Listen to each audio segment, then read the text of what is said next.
स्वागत है आप सभी का सीएनबीसी आवाज पर। आप देख रहे हैं खिलाड़ी नंबर 1। भारतीय बाजार रिएक्ट करते हुए दिखाई दिए थे क्रेडिट पॉलिसी का जो ऐलान हुआ है कुछ ही देर पहले, जहां पर 25 बेसिस पॉइंट का एक और रेट हाइक आरबीआई गवर्नर ने आपके सामने पेश किया और साथ ही कहा कि स्टांस में कोई बदलाव नहीं, तो विड्रॉल ऑफ अकोमोडेशन का जो स्टांस था वो जस का तस है। निफ्टी बैंक नेगेटिव टेरिटरी में आया था, लेकिन वहां से फिर रिकवरी देखने को मिल रही है। इस समय 48 अंकों की बढ़त देखी जा रही है। मिड कैप इंडेक्स में भी अच्छा कूल ऑफ था, अब वो 100 पॉइंट ऊपर आ चुका है और निफ्टी देखिए तो ये स्थिर है 17,840 के आसपास। ये है ताज़ा हाल मार्केट का। ऐसे में हमारे जानकारों की तरफ से इस गेम शो में क्या रणनीति रहेगी उसका जायजा लेंगे। याद रखिएगा, मैदान में हमारे साथ इस हफ्ते हैं प्रशांत सावंत, ब्रिजेश एल और साथ ही साथ रूपक डे। तीनों के रिटर्न्स आपके सामने और नेक टू नेक का मुकाबला है। 3.7% के रिटर्न्स के साथ आगे है प्रशांत सावंत, फिर है रूपक डे 3.58% के रिटर्न्स और इनके ठीक पीछे है 3.55% के रिटर्न्स ब्रिजेश एल के। तो बहुत ही दिलचस्प मुकाबला। अब जो आज का बड़ा इवेंट था या फिर इस हफ्ते का बड़ा भारतीय इवेंट था, अदर दिन एक्सपायरी, वो हो चुका है। रूपक, फटाफट बताइए इंडेक्स को कैसे ट्रेड किया जाए, थोड़ी सी स्टेबिलिटी है? जी हाँ, इंडेक्स में थोड़ा सा स्टेबिलिटी दिख रहा है। कल का फेड का जो लेसर ऑफिस जो स्टैंड था, उसके बाद आज आरबीआई के भी उतना ऑफिस स्टैंड नहीं था। तो मार्केट में मुझे लगता है जो पॉजिटिविटी है वो बरकरार रहना चाहिए। और में इमीडिएट रेजिस्टेंस दिखा है 18,000 पे, अबव 18,000 18,200 तक जा सकता है। आप क्या ट्रेड लेंगे वो उस पर मैं आऊंगी। फटाफट से एक एक करके सबके पोर्टफोलियो भी दिखा दीजिएगा प्लीज डायरेक्टर साहब, क्योंकि आज वैसे भी आरबीआई गवर्नर की स्पीच के चलते समय की कमी होगी। तो क्या रूपक का पोर्टफोलियो कैसे दिख रहा है वो स्क्रीन पर लेकर आते हैं। और यहाँ पर देखिएगा, इन्होंने आदित्य बिरला कैपिटल में प्रॉफिट बुक किया। एनसीसी और पूनावाला फिनकॉर्प के ट्रेड को अभी भी होल्ड कर रहे हैं। रूपक, नया क्या जोड़ेंगे आप? नया ट्रेड रहेगा इंडस टावर। स्टॉक ने कंसोलिडेशन ब्रेकआउट देने के बाद वापस एक कंसोलिडेशन किया 2-3 दिन का। आज उसका ब्रेकआउट फिर से हो रहा है। तो मुझे लगता है शॉर्ट टर्म में स्टॉक 185 190 तक जा सकता है। नीचे लॉन्ग पोजीशन के लिए नीचे एक स्टॉप लॉस मेंटेन करना रहेगा 159 में। इनका स्टॉप लॉस टारगेट क्या कहा आपने? टारगेट 185 और स्टॉप लॉस 159। ओके, 185। सॉरी, आपकी आवाज थोड़ी सी टूट कर आ रही है। तो 185 का टारगेट, स्टॉप लॉस 159 का। ब्रिजेश का अब पोर्टफोलियो आपकी स्क्रीन पर आ जाएगा और इन्होंने एपीएल अपोलो का कल स्टॉप लॉस ट्रिगर हो गया। महिंद्रा सीआई, कैनरा बैंक में आज प्रॉफिट बांधा है। ब्रिजेश, नया ट्रेड क्या जोड़ रहे हैं? Good morning madam. मुझे लग रहा है कि आज का जो मार्केट जो चल रहा है उसमें आईटी और सीमेंट पैक के दो पैक काउंटर से जो मार्केट को लेके चल रहा है, तो मुझे कोफोज में मैं बाय लेना चाहूंगा करेंट प्राइस में। कोफो 60 का प्राइस है, इसका स्टॉप लॉस रहेगा 4380 का। ऊपरी तरफ में टारगेट में 4730 का देख रहा हूँ। इसमें ये एक डेली में फ्लैग पैटर्न का ब्रेकआउट देखने को मिल रहा है। ऑल टाइम हाई पे ट्रेड कर रहा है स्टॉक। मोमेंटम में ये स्टॉक चलना चाहिए। ओके, तो कोफोर्ज बाय साइड का ट्रेड 4730 के लिए एक अपॉर्चुनिटी, 4380 का स्टॉप लॉस जरूर लगाइएगा। लेकर आते हैं अब प्रशांत का पोर्टफोलियो। जो ट्रेड्स इन्होंने लिए थे, चाहे वो पॉलीकैब हो, फैक्ट हो, वरुण बेवरेजेस हो या फिर आपका अदानी एंटरप्राइजेस, कल के कल सभी निपटा लिए हैं। सभी से एग्जिट किया है या फिर प्रॉफिट बांधा है। बताइए प्रशांत, क्या जोड़ रहे हैं? जी हर्षदा, गुड मॉर्निंग। सबसे पहले वरुण बेवरेजेस पे अपडेट दूंगा कि शो के हिसाब से एग्जिट कर लिया है, बट स्टॉक अभी 1350 यानी करीबन 5% के रिटर्न्स आ चुके हैं। आज जो मैं पिक करना चाहूंगा वो होगा एलगी इक्विपमेंट्स। फिलहाल 422 के क्रूशियल लेवल के ऊपर ये ट्रेड कर रहा है, तो मैं इसको एक वैलिड ब्रेकआउट मानूंगा। मेरा स्टॉप लॉस होगा 410 का 410 और मेरा टारगेट होगा 460 का। 460 का टारगेट। दूसरा स्टॉक है इस समय हाथ में प्रशांत आपके? जी, मैं थोड़ा सा वेट करूंगा और फिर लेना चाहूंगा। ओके, ब्रिजेश, आपके पास भी मौका है कॉस्ट ट्रेड जोड़ने का, कुछ है? हाँ मैडम, मैं अपोलो हॉस्पिटल में बाय लेना चाहूंगा। करेंट प्राइस में लेना चाहूंगा। 4360 का प्राइस चल रहा है, तो उसमें मेरा स्टॉप लॉस रहेगा 4290 का। और ऊपर में मैं करीब इसमें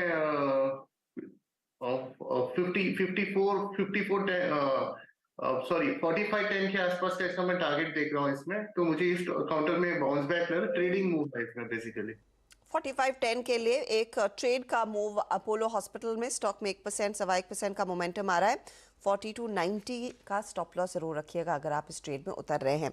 और रूपक के पोर्टफोलियो में तो 2 वैसे ही ट्रेड्स थे, इन्होंने नया जोड़ा इंडस टावर। चलिए वक्त हो रहा है एक छोटे से ब्रेक का, लौटेंगे। ये जो नए ट्रेड्स आए हैं उसमें कोई आगे बढ़ पाता है या फिर ये नेक टू नेक सिलसिला रिटर्न्स का जारी रहेगा, उसका भी एक चेक लेंगे। आप बने रहे CNBC आवाज के साथ।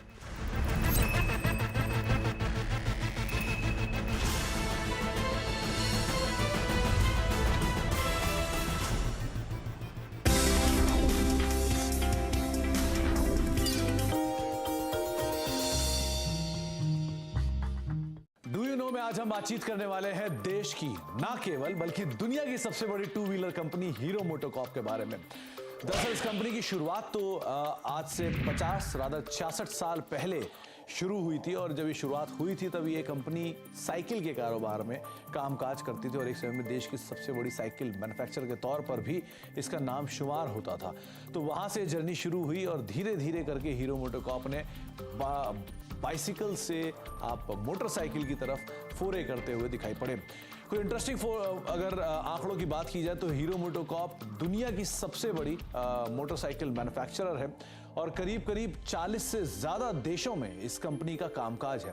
एक इंटरेस्टिंग फैक्ट ये भी है कि दुनिया भर में जितनी भी 2 व्हीलर मोटरसाइकिल्स आप देख रहे हैं उसमें से आधी की जिम्मेदार हीरो मोटोकॉर्प है। तो इस तरह का लार्ज स्केल इनके एक्सपोर्ट्स को लेकर या इनके प्रोडक्शन को लेकर आप देख रहे हैं।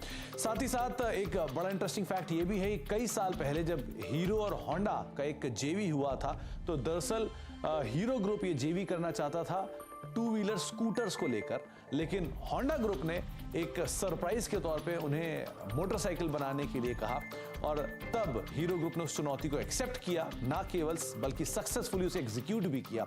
और साथ ही साथ उसी साल होंडा ग्रुप ने एक टाइप और किया, वो टाइप था स्कूटर को लेकर और वो टाइप हुआ था किर्लोस्कर ग्रुप के साथ, जिसके बाद देश को एक किर्लोस्कर की काइनेटिक होंडा के नाम से एक स्कूटर भी मिली थी। तो एक इंटरेस्टिंग फैक्ट हीरो होंडा के जेवी को लेकर भी। कुछ और इंटरेस्टिंग फैक्ट की अगर बात की जाए तो हीरो पहली कंपनी थी देश की जिसने 4 स्ट्रोक बाइक लॉन्च की थी और सबको CD100 तो याद होगी ही, लेकिन CD100 से पहले एक हीरो मोटोकॉर्प ने CD90 भी लॉन्च की थी और एक समय पे हीरो ग्रुप के जो चेयरमैन थे उन्होंने ये भी बेट किया था कि वो 100 किलोमीटर पर लीटर के एक इंजन के ऊपर भी कामकाज कर रहा है। हालांकि धीरे धीरे सेटलमेंट होते होते कहीं उन्होंने 70 से 80 किलोमीटर पर लीटर के आसपास तक का एक एवरेज वाला इंजन बनाने का भी एक कामकाज शुरू कर दिया। तो इस तरह का Mars research and development company with time करती हुई आई है।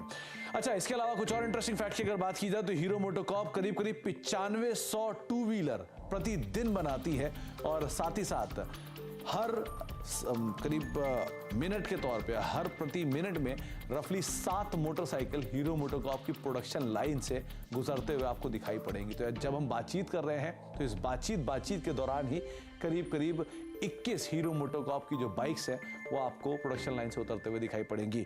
इतना ही नहीं, हीरो मोटोकॉर्प का IPO करीब 37 साल पहले आया था और एक इंटरेस्टिंग पार्ट ये भी है कि वो वैलेंटाइंस डे के दिन कंपनी का जो IPO है वो खुला था।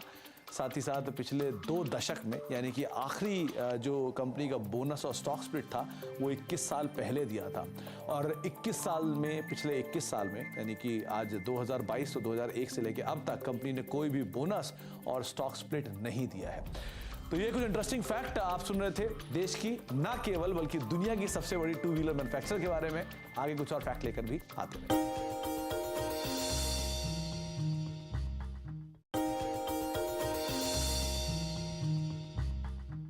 डू यू नो में आज हम बातचीत करने वाले हैं मैगी की। दरअसल मैगी की शुरुआत जो हुई थी वो 138 साल पहले जूलियस मैगी ने की थी और ये वर्किंग वुमेन के लिए ये प्रोडक्ट जो है वो लॉन्च किया गया था ताकि इजी टू मेक हो। दरअसल मैगी के नूडल्स आने से पहले मैगी के जो बाकी प्रोडक्ट्स हैं सीजनिंग क्यूब्स उनको पहले लॉन्च किया गया था और ये लॉन्च जो हुआ था 1886 में हुआ था। कुछ और इंटरेस्टिंग फैक्ट्स में अगर बात की जाए तो नेस्ले ने इंडिया में मैगी जो लॉन्च की थी और जनवरी 1982 में की थी, यानी करीब आज से 40 साल पहले इंडिया में मैगी आ गई थी। और कुछ और बहुत ही इंटरेस्टिंग फैक्ट्स की अगर बात की जाए तो करीब 7000 प्रोडक्ट मैगी बेचती है मैगी ब्रांड नेम के तहत और 98 कंट्रीज में ये प्रोडक्ट्स बेचे जाते हैं।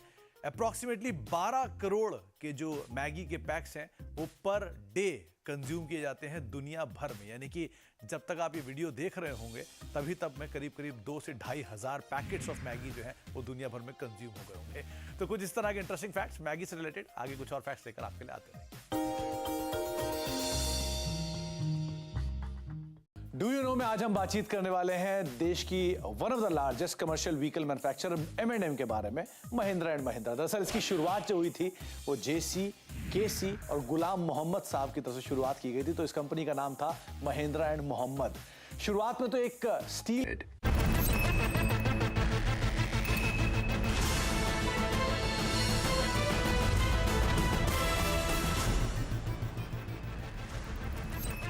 अब खिलाड़ी नंबर 1 में हमारे जानकारों ने जो ट्रेड्स दिए हैं उसका फटाफट एक जायजा ले लेते हैं। कंस्ट्रक्टिव मार्केट में फिर से स्टेबिलिटी ही बनती दिखाई दे रही है।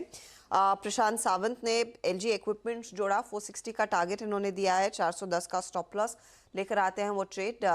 रिटर्न्स क्या बन रहे हैं इस पर्टिकुलर ट्रेड में ये भी आपकी स्क्रीन पर अब आ जाएगा। ये थोड़ा सा ड्रैग कर रहा है 0.17%, एक जगह खाली रखी है प्रशांत ने। फिर ब्रिजेश ने 2 ट्रेड्स दिए, कोफोर्ज और अपोलो हॉस्पिटल। कोफोर्ज टारगेट है 4730 का, स्टॉप लॉस 4380, बाय साइड का ट्रेड। अपोलो हॉस्पिटल में भी एक बाय साइड का ट्रेड है, ये एक स्विंग ट्रेड साबित हो रहा है, हो सकता है इनका कहना है। 4510 का टारगेट है और 4290 का स्टॉप लॉस आप रखेंगे।